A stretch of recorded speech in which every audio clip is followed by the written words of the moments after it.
भोंदू खरातचा आणखी एक कारनामा समोर आलेला आहे आणि चक्क या भोंदू खरातनं मंदिर पाडण्याचा सल्ला वावी गावातील नागरिकांना दिला होता. माझ्यासोबत पुजारी आहेत जे मंदिर पाडण्याचा सल्ला या भोंदू खरातनं दिला, तर आपण त्यांच्याशी बातचीत करणार आहोत. काका, काय सांगाल? तुम्ही या मंदिरामध्ये पुजारी आहे, किती वर्षापासून हे मंदिर आहे आणि काय सांगाल या मंदिर? हे मंदिर 1000 वर्षाची वास्तू आहे महाराज. 11व्या शतकातली वास्तू आहे. हिला 1000 वर्ष पूर्ण होत आले आता जवळजवळ. मग अशा ठिकाणी तो भोंदू बाबा येऊन गेला आम्हाला इथं, ग्रामस्थांबरोबर येऊन गेला. कधी आला होतास? त्याला 5-7 वर्ष होऊन गेले. बरं. आणि आला आणि आमच्या ग्रामस्थांना सल्ला दिला की हे मंदिरात ऊर्जा राहिली नाही, हे मंदिर पाडून टाका. म्हणजे मग काय आता हे कशामुळं असं सांगितलं, त्याचा अंकशास्त्रज्ञ होता तो. अंकशास्त्रानुसार त्यांनी मोबाईल पाहिला आणि ती प्रतिक्रिया दिली आमच्या गावकऱ्यांना. पण गावकऱ्यांनी या गोष्टीला कदापि मान्यता दिली नाही. त्या क्षणापुरतं त्यांना भरपूर राग आला होता, परंतु त्यांनी मनातच शांत बसून घेतलं आणि प्रतिक्रिया दिली नाही त्यावेळेस.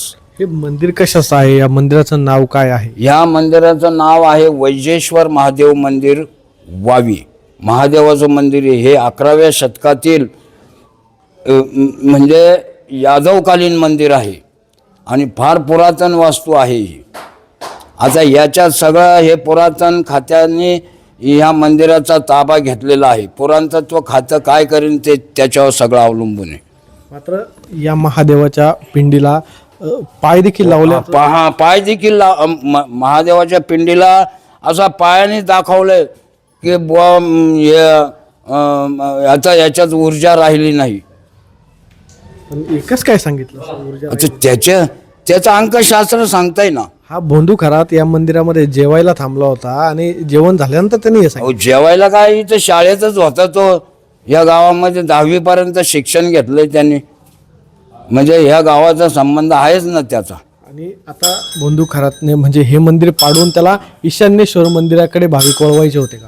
असाच त्याचा अंदाज असणार. आता वळवायचे होते का आपण काय सांगायचं. 10 वर्षात आपण काही चौकशी केली नाही या गोष्टीची, पण असा उद्देश असू शकतो.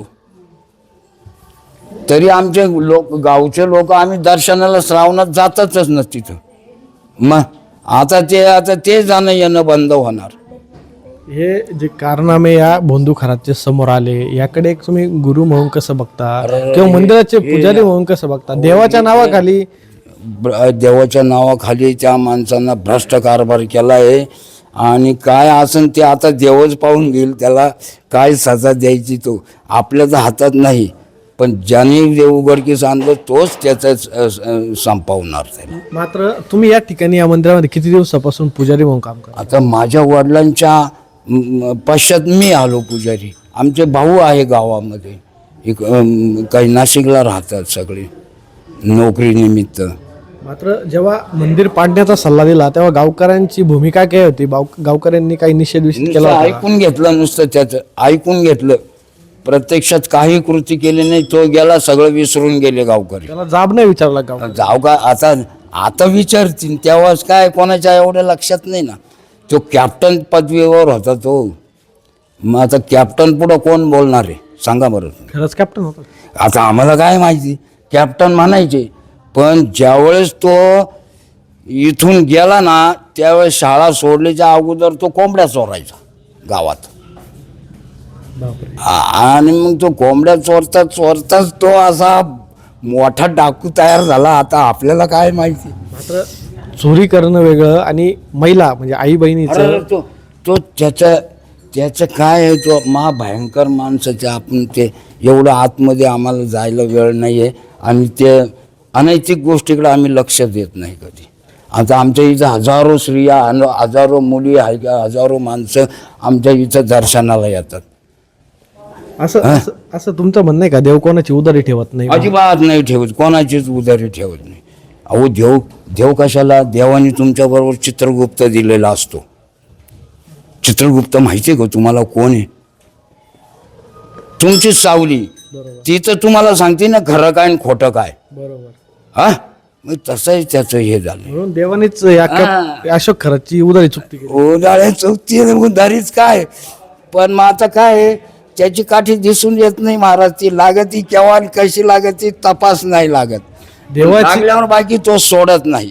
देवाची काठी दिसून येत नाही आणि काठी लागल्यावर तो सोडत नाही. देव कधी कोणाची उदारी ठेवत नाही असं जुन्या काळातील नागरिक म्हणायचे. मात्र कॅप्टनने जे अशोक खरातनं जे प्रकार केले त्यानुसार देवानेच कॅप्टनची उदारी चुकती केल्याचं ग्रामस्थांनी प्रतिक्रिया दिली. कुणाल जमदाडे, झी 24 तास, मिरगाव, सिन्नर, नाशिक.